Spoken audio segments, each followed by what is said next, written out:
Ricardo lo dice, NDC.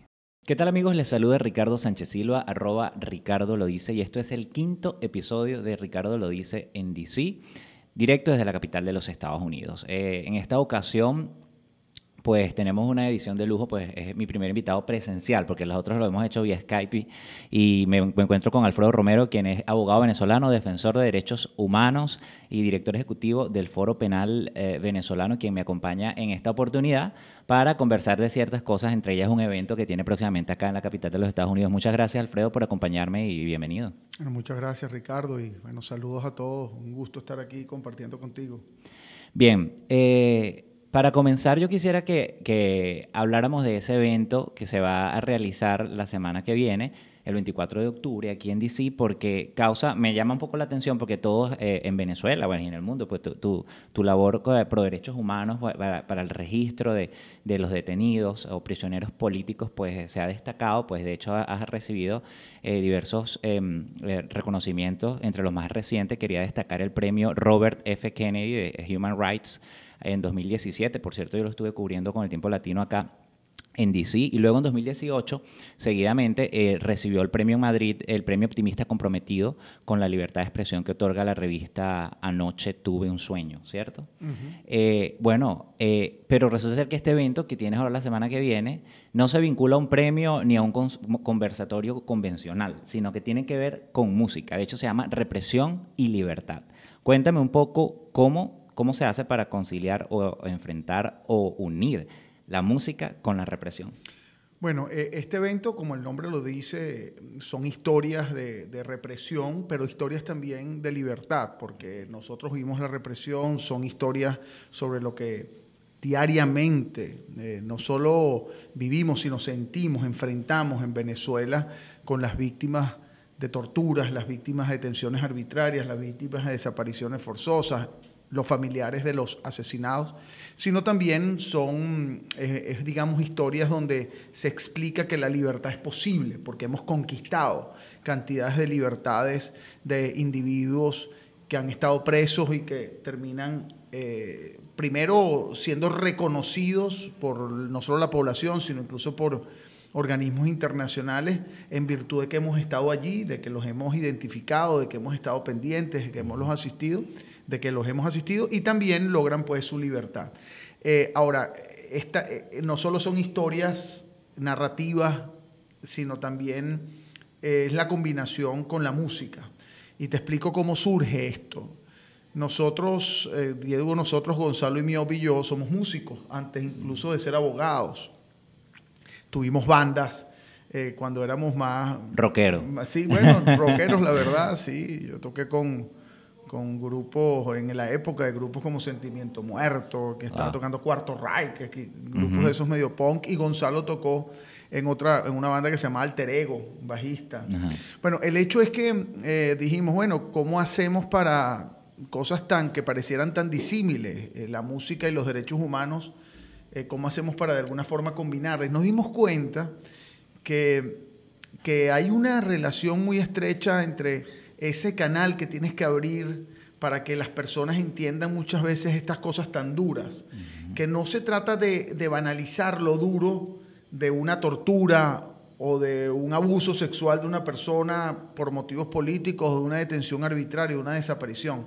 Se trata más bien de que la música haga, digamos, como digo yo, que flote esa idea y que de alguna manera llegue a las personas mucho más, digamos, limpia, mucho más natural que simplemente un discurso de parte de Alfredo Romero hablando de la situación de los derechos humanos en el país. Y eso es lo que hacemos, esa combinación de esas dos, un momento con una combinación de dos energías. Una energía muy dura, muy, digámoslo, incluso hasta negativa, que es la represión, y una energía, uniéndolo con una energía más positiva, que es la música. Y por eso es la energía también de la represión. La represión es lo duro, y la libertad es cómo contraatacarla, cómo lograr salir de la represión. Y esa misma combinación sucede en estos eventos que ya hemos hecho en varios lados. Tú ves quizás, interpretando un poco la cosa, ver la música como una expresión plena de libertad, ¿no? O sea, en contraposición con la tortura, con el abuso del régimen, ¿no? O sea, la violación de los derechos humanos que ocurre constantemente en Venezuela, bueno, o sea, la cantidad de prisioneros políticos que hay en el país y bueno, toda esta violación sistemática a los derechos humanos que ocurre en el país, que es una cosa tan terrible, ¿no? La música, en ese caso, es como un catalizador. Es un catalizador, ciertamente para mí lo es, como músicos y abogados. Y yo estoy seguro que yo siempre digo que toda persona tiene que tener música consigo, ya sea porque toca un instrumento o ya sea porque aprecia la música que otros tocan. Pero el punto aquí dentro de este evento no es solo catalizarlo, sino también canalizarlo. No es lo mismo que tú te sientes en un lugar a oír a Alfredo, a Gonzalo, hablar de represión y está hablando de situaciones duras, a que yo te cuente la misma historia y la combine con música. De alguna manera es un poco más suave de entrar dentro del el conocimiento de cada persona. Fíjate cómo ocurre, para decirte un ejemplo. No es que nosotros cantamos, no es yo quisiera decir que es un concierto muy alegre, no lo es. No. Es unas historias muy duras acompañadas de música. Entonces, yo, por ejemplo, canto o hablamos de la historia de un específico preso político o una persona, una presa política. Y luego de contar la historia, enseñar un video de esa persona o una fotografía, explico, bueno, y esta persona, por decirte, quiere a Venezuela y ve por la ventana y piensa en todo lo que es la naturaleza y lo que va a ver después que está libre, y eso es la expectativa de libertad. Y canto canciones como, por ejemplo, Tonada de Luna Llena de Simón Díaz, y tú dices, wow, ¿qué tiene que ver Tonada de Luna Llena con un preso? No tiene que ver con el preso, pero tiene que ver con esa expectativa, esa ilusión, esa esperanza del preso de salir en libertad, ver la luna, sentir el agua, sentir las aves, sentir esa tonada de luna llena que para mí de alguna forma expresa también ese sentimiento de libertad que no solo tienen los presos políticos actualmente, que están directamente afectados por esas rejas que los encierran, sino también lo siente el venezolano que quiere y que clama enormemente por la libertad. Bien, Represión y Libertad, este conversatorio musical es el 24 de octubre a las 8 p.m. en Havana Village. Este es el 1834 de Columbia Road, aquí en Washington, D.C. ¿Cómo hace la gente que quiera ir? O sea, ¿tienen que registrarse previamente? ¿Cómo es el proceso? ¿Están limitadas las entradas? Son a beneficio de lo que es Foro Penal, el grupo que tenemos en Miami, que ayuda a muchas de las causas que hacemos. Mandan juguetes, por ejemplo, a Venezuela, este tipo de cosas para los hijos de presos políticos, y se compran las entradas por Eventbrite. Es simplemente, claro, el costo de las entradas es bastante bajo, pero es de alguna manera también colaborar con todos los gastos de este evento. Pero más allá es decir, es realmente una forma de colaborar con el Foro Penal y con estas organizaciones que lo apoyan. Pero más allá de eso es ir a oír un mensaje, y que también otra de las partes importantes es que es la oportunidad en ese momento de inscribirse, registrarse y hacerse parte de toda nuestra red de voluntarios a nivel mundial. Y por eso lo hacemos en diferentes ciudades. Como te decía, este conversatorio, por cierto, ha sido bastante exitoso. Incluso fue todas las entradas vendidas en Miami en 3 oportunidades. Eso es lo que te iba a preguntar. ¿Cuánto tiempo tienen haciéndolo? Sí, en Miami en 3 oportunidades. En Caracas hicimos, uno de los primeros eventos fue en Caracas, que fue muy bonito este evento porque no se cobraba entradas, sino las personas para poder entrar, para pagar la entrada, tenían que llevar un regalo nuevo para un hijo de un preso político. Esa era la entrada. Después se hizo también en Madrid, lo hicimos en Barcelona, y bueno, y ahora en Washington, D.C., aprovechando, por cierto, que bueno, que hubo audiencias aquí en Washington, y que Gonzalo Imiop viene a los efectos de que le entreguen un premio. Gonzalo Imiop, como saben, es abogado también y el vicepresidente del Foro Penal, un premio que le dan una organización civil acá, que se llama el Premio al Coraje. Entonces, aprovechando que él viene para acá, entonces vamos a estar en la entrega de ese premio, y pasando por Washington, D.C., aprovechamos unir a los venezolanos y a todos aquellos también venezolanos, latinos, americanos, que quieran pues unirse a este momento, que no solo es un momento venezolano, sino es un momento que viven los cubanos, un momento que han vivido y viven los nicaragüenses, un momento que han vivido y viven los rusos también, o incluso los chinos. Es decir, este es un evento que une también dentro de estos dos conceptos, represión y libertad, a muchas personas del mundo. Sabes que te iba a preguntar porque yo recuerdo cuando hice la cobertura del premio que recibiste aquí en DC, al final tú cantaste un fragmento de una canción, pero no recuerdo si era, yo creo que era tuya, tú dijiste que la habías compuesto vinculada al tema de la represión, ¿no? Y precisamente tú me nombras una canción de Simón Díaz hace un rato, pero aquí va a haber también algunos temas que, además que ya son conocidos, que has compuesto tú o que Gonzalo ha compuesto en particular, o sea, ¿qué sorpresas hay por ahí? Sí, nosotros, esta canción a la cual tú te refieres, con la cual cerré el evento, que se llama Venezuela Nuestra, Ajá. Cuesta toda la vida vivir en libertad. Ese es el nombre completo de la canción y ese es el mensaje, es el himno del Foro Penal, precisamente. Y evidentemente en estos eventos lo cantamos, pues sobre todo al final, para llamar a todos a conquistar la libertad, y que eso es una lucha de toda la vida. Yo he compuesto muchas canciones en mi vida y muchas de ellas, para bien o para mal, no sé, están relacionadas con lo que yo hago y con lo que he hecho. Entonces muchas de las canciones están relacionadas con el tema de la libertad y de la represión, y cantamos otras, por ejemplo, una última que yo compuse y que está, por cierto, en YouTube, que se llama Sin Color, que es la historia real de una niña, básicamente, que fue desaparecida, torturada, luego detenida nuevamente, y que después se fue fuera de Venezuela.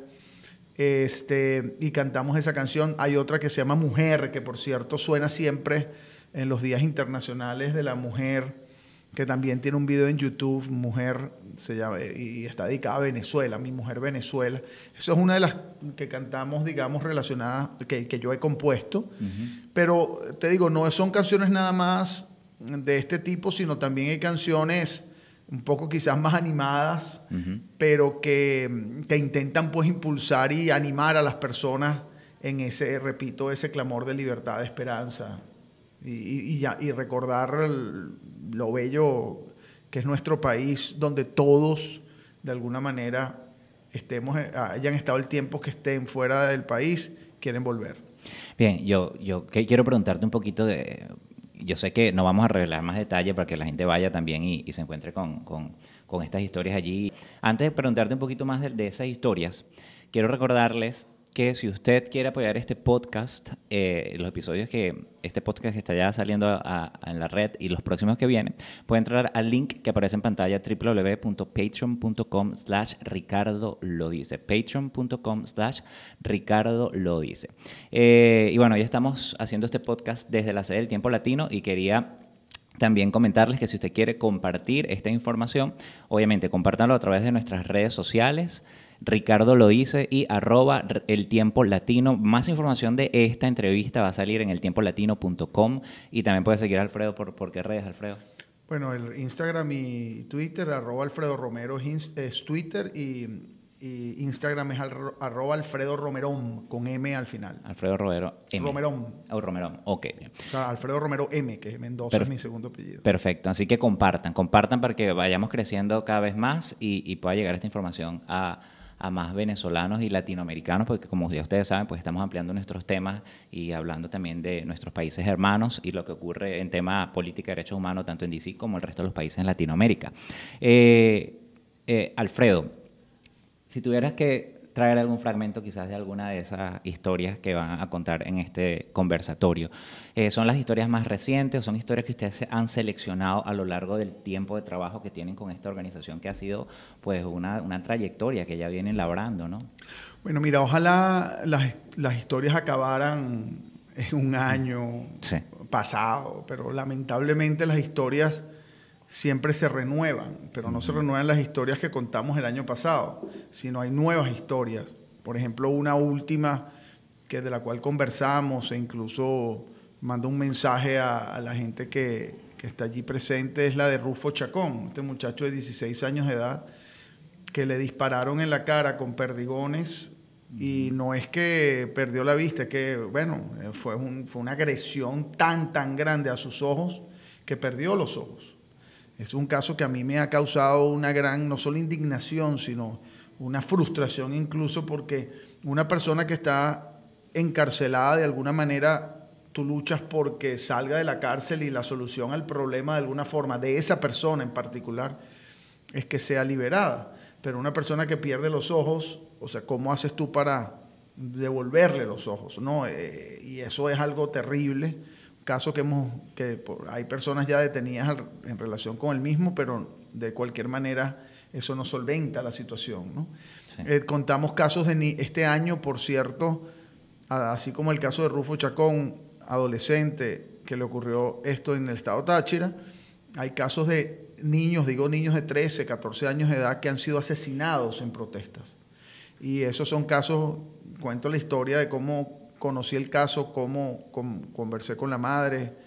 Hay casos de desapariciones forzosas de mujeres que cuento, sobre todo en relación con este tema que les hablaba de mujer, que yo canto, y cuento las historias de estas personas que al final también envían mensajes a quienes estamos allí presentes, y cuento las historias que muchas veces son ciclos increíbles donde la persona pues protesta o de alguna manera toma alguna posición contraria al gobierno, es encarcelada, y luego de encarcelada logramos descubrir dónde está, luego logramos su excarcelación, y muchas veces estas personas incluso terminan yéndose del país.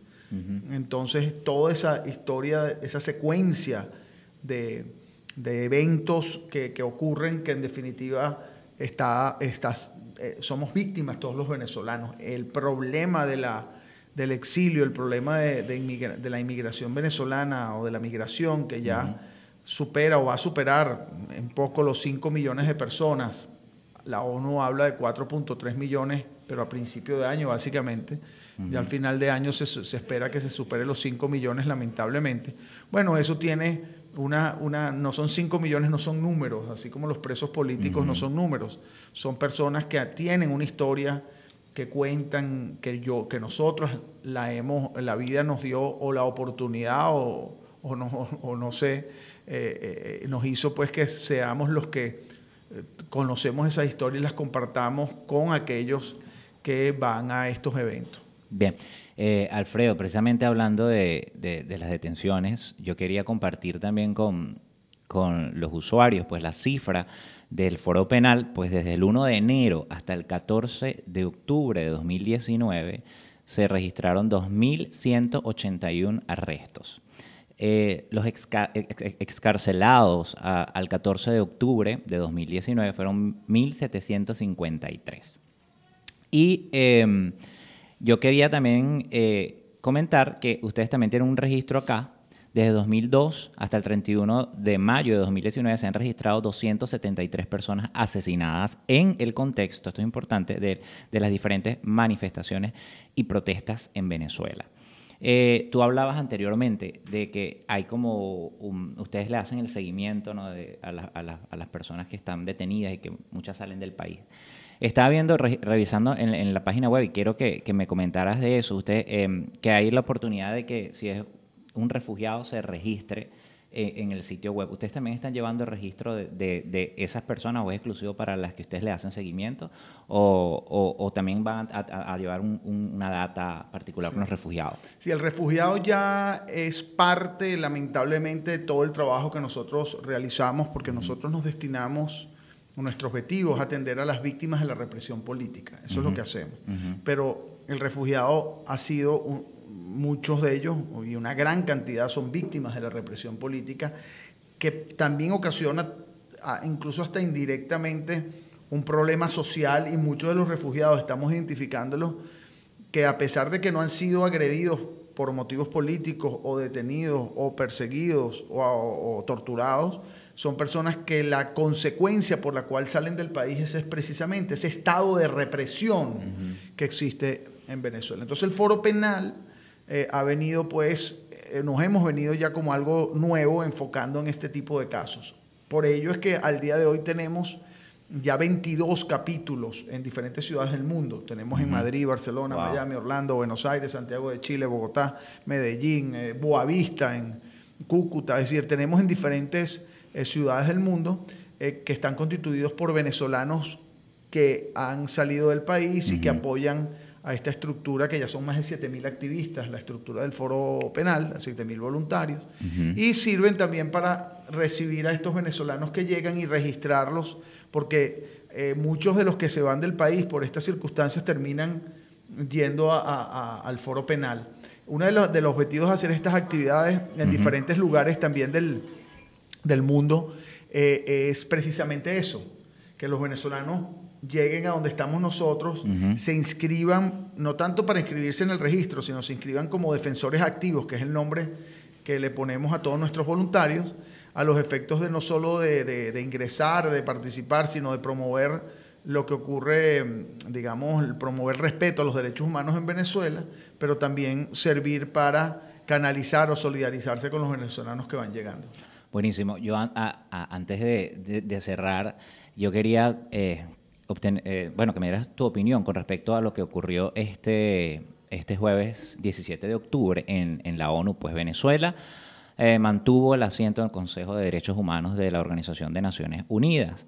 En eltiempolatino.com está la información, así lo reseña nuestra corresponsal Maybor Petit, quien está en Nueva York, en este caso ella mandó las notas de Nueva York, tras una votación celebrada en la plenaria de la Asamblea General de las Naciones Unidas, en la cual participaron 193 países, se escogió a Brasil y Venezuela para ocupar los 2 puestos de América Latina y el Caribe para el Consejo de Derechos Humanos de la ONU.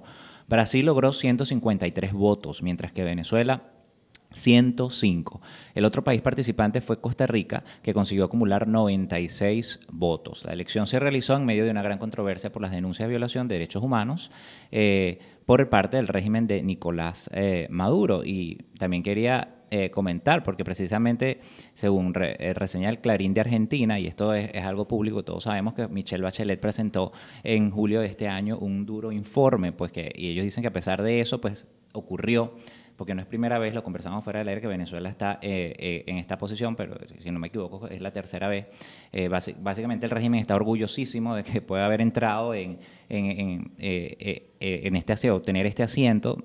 Nuevamente, dice el informe dice el Clarín, el informe de la socialista chilena, refiriéndose a Michelle Bachelet, reportó 5.287 muertes por resistencia a la autoridad en 2018 y 1.569 entre el 1 de enero y el 19 de mayo de 2019. Alfredo, tú como defensor de derechos humanos, como un activista que pues ha venido realizando este trabajo de tanto seguimiento, oye, de tanta dedicación, tanta entrega, ¿qué tú piensas de que haya ocurrido esto y que Venezuela sabemos que, o sea, uno para el público internacional a veces quizás no saben quizás la magnitud, ¿no?, de lo que para uno venezolano te nombran Nicolás Maduro y tú una vez ya piensas, bueno, dictadura, represión, violación de derechos humanos, presos políticos, narcotráfico, todo y no es en vano, porque si hablamos, y siempre lo digo, si hablamos de narcotráfico, están los sobrinos presidenciales juzgados en Nueva York. Si hablamos de violación de derechos humanos, tenemos las cifras que registra el Foro Penal y otras organizaciones de derechos humanos. Si hablamos de corrupción, pues quebraron al país. O sea, es una serie de elementos, ¿no? Entonces, yo te pregunto, ¿qué tú opinas de esto? ¿Cuál es la posición tuya con respecto a esto? Bueno, definitivamente es muy chocante, sobre todo luego del informe de Michelle Bachelet, donde establece una evidente y clara sistemática esquema de persecución política contra la disidencia, casos de tortura, abusos sexuales, bueno, asesinatos, etcétera, ¿no? Detenciones arbitrarias. Sí. Eso es evidente, es chocante y no podemos negarlo, y eso te hace pensar como, bueno, este mundo, es lo que primero te llega a la cabeza, ¿no? Este mundo hipócrita, ¿no? Donde se habla del respeto a los derechos humanos y hay muchos países que, siendo supuestamente países libres, terminan de alguna manera respaldando esto. En eso hago un paréntesis. Es también importante entender, y esa es la gran lucha que tenemos universal, no en Venezuela, que casi el 50%, un poco menos del 50% del mundo es mundo no libre. Entonces, muchos de los países que son del mundo no libre, Rusia, China, Azerbaiyán, o sea, bueno, Cuba, Nicaragua, qué sé yo, este grupo de países que son parte del mundo no libre se respaldan unos a otros y constituyen estas alianzas informales o formales para defenderse en estas instituciones que son mundiales. Eso por un lado. Entonces, ahora lo que extraña y lo que choca es que haya países, hay que ver bien la lista de todos los que votaron, que sin ser países no libres, terminan respaldando, por ejemplo, a un gobierno, porque es así, a unos funcionarios que reciben órdenes de una persona que se ha denunciado, de un grupo de personas a las cuales se ha denunciado como violadores de los derechos humanos. Pero por otro lado, hay un tema importante aquí, digamos, viéndole la otra cara a la moneda. Si un país como Venezuela es admitido en el Consejo de Derechos Humanos de la ONU, y si el país que es admitido entra al Consejo de Derechos Humanos y manda un representante y se sienta, bueno, ahora más que nunca está aceptando el informe de Bachelet.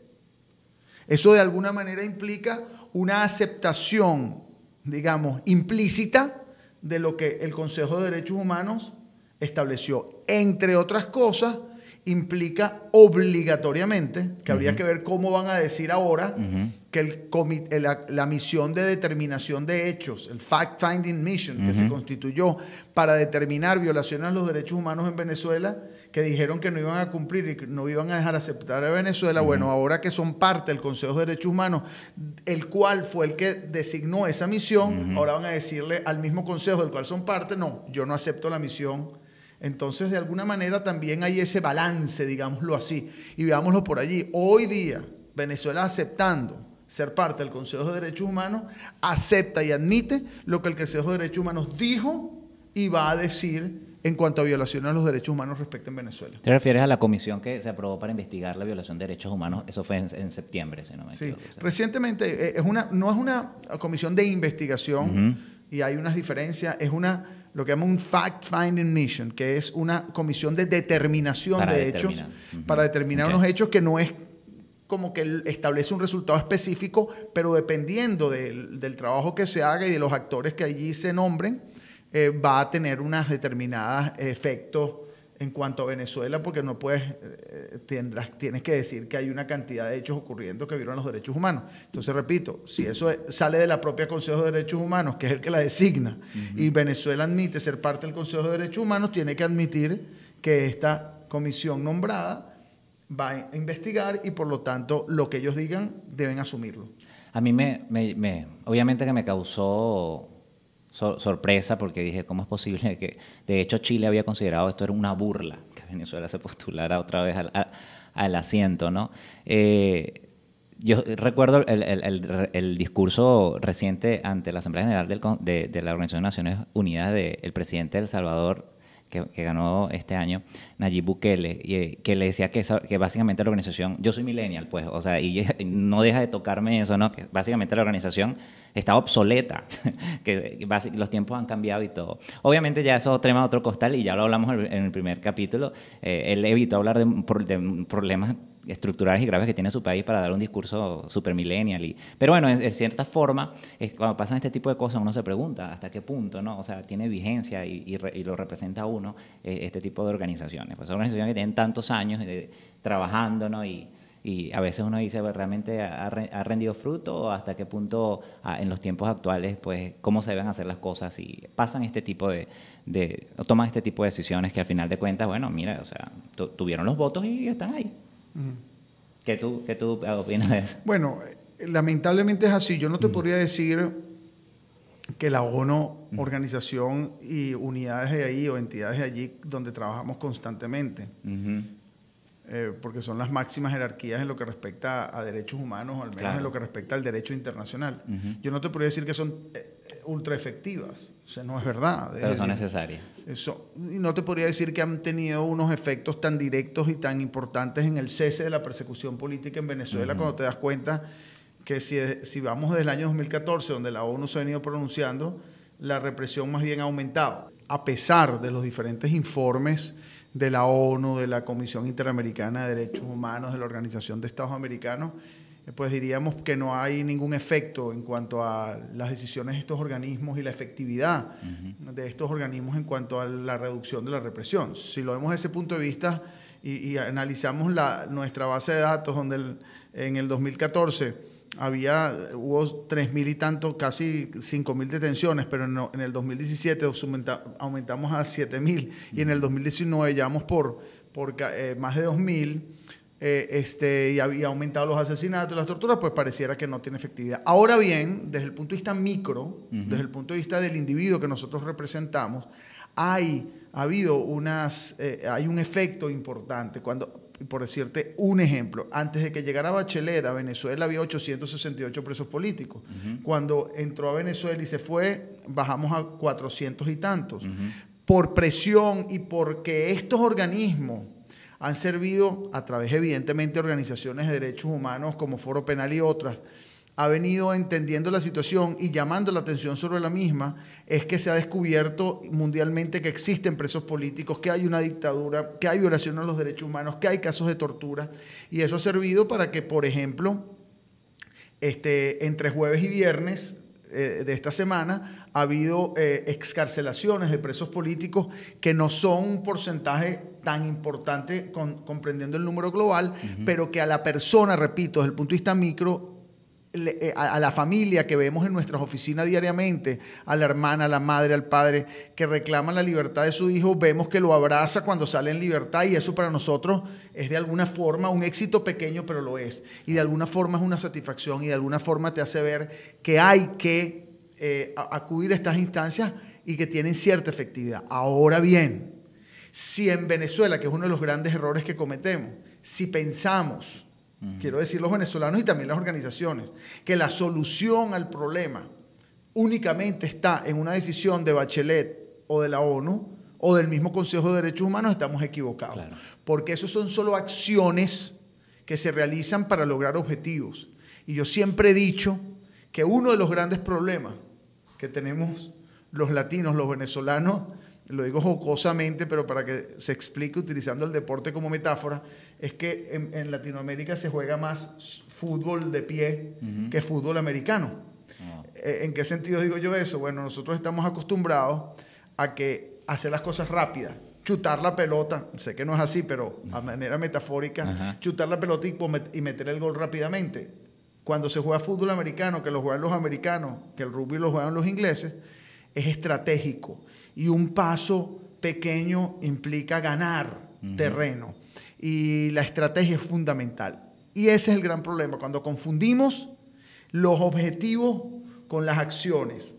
Y las acciones son parte de un plan táctico, a su vez parte de un plan estratégico. Acudir a la Organización de Estados Americanos y que haya un informe de un organismo internacional es una acción dentro de un plan estratégico que tiene una táctica establecida. Entonces no puedes limitarte a esa acción, sino tienes que abarcar muchas más. Y eso es lo que el Foro Penal hace a los efectos de incrementar el costo político, subir el perfil de los presos y lograr la conquista de la libertad, que es nuestra gran meta. Bien, ya para cerrar, Alfredo, recordarle a las personas nuevamente, Alfredo va a estar junto a Gonzalo Imiop este 24 de octubre a las 8 de la noche acá en Washington, D.C., en Havana Village. Esto es la 1834 de la Columbia Road en Northwest. Y para cerrar, yo quisiera que tú me cantaras un fragmento o de alguna canción, no sé si tuya o que esté en ese repertorio, para también invitar a las personas a que los acompañen. Sí. Bueno, los invito. Este es un evento organizado por una organización que se llama FP Miami. Nosotros estamos ahí básicamente invitados a conversar sobre estos temas de represión y libertad y a cantar un poco de música, que los invitamos a estar allí.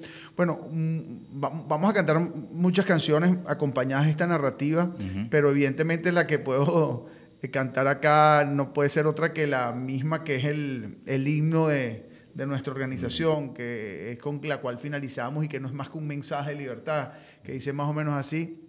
La letra es: cuesta toda la vida vivir en libertad. Dice: pues cuesta toda la vida una Venezuela nuestra, un pueblo libre, hermano, que respire grandeza. Cuesta toda la vida, cuesta toda la vida, cuesta toda la vida vivir en libertad, en libertad. Ese es el final de esa canción, que es un mensaje importante porque estoy segurísimo de que en Venezuela se va a conquistar la libertad. ¿Y cómo cuesta, no? Cuesta, pero esperemos Cuesta que al final porque llegue la libertad no es solo conquistarla, la libertad es mantenerla. Preservarla. Y por eso es el que cuesta toda la vida vivir en libertad, es eso. A pesar de que uno logre la libertad, no implica que tú te vas a sentar y cruzar las piernas. Tienes que seguir luchando por mantenerla. ¿Ustedes mismos van a tocar su guitarra o van a tener una banda? Sí, yo toco guitarra y canto, Gonzalo toca el bajo y vamos a tener unos amigos que nos van a acompañar en la percusión y también otro gran amigo que ha sido un colaborador del Foro Penal que va a tocar el violín en unas canciones y bueno, y ahí estaremos. Buenísimo. Y al final de cuentas, como hablábamos anteriormente de las organizaciones, de la labor de la ONU, y tú también comentabas la labor que hace el foro Penal y como ver cómo un familiar abraza a esa persona que estuvo privada de libertad. Y al final de cuentas, las organizaciones como el Foro Penal, más allá de la ONU o cualquier decisión que se pueda tomar o cualquier comunicado, que esas organizaciones como el Foro Penal son las que ayudan a hacer la diferencia, porque son las que están allí con el día a día, acompañándolos en esos procesos a esas personas y que al final logran que, así sea una libertad condicional, que al final de cuentas pues básicamente implica que esa persona va a estar ahí siendo torturada o que va a ser expuesta a tratos crueles o inhumanos, que como sabemos que eso ocurre en Venezuela, ¿no? Muchas gracias, Alfredo. Muchas gracias, Ricardo. Bueno, siempre a la orden. Y recordándoles, mira, esto va a estar bien bueno. Música. 24 de octubre es jueves. Sí, jueves 24. En Havana Village a las 8 de la noche. Y vayan temprano porque, bueno, primero las entradas en Eventbrite. Ajá. Eso es lo que voy a compartir el link por mis redes. Sí.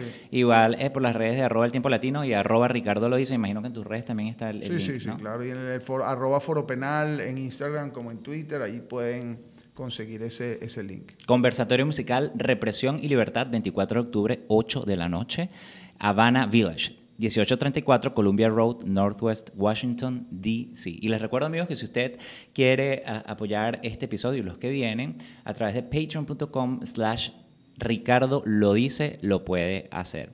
Bueno, muchísimas gracias por acompañarme en este quinto episodio de Ricardo lo dice en D.C., ahora versión podcast. Y les recuerdo que compartan esta información para que llegue a cada vez más personas. Les habló Ricardo Sánchez Silva, @Ricardo lo dice, y será hasta una próxima oportunidad. Bye.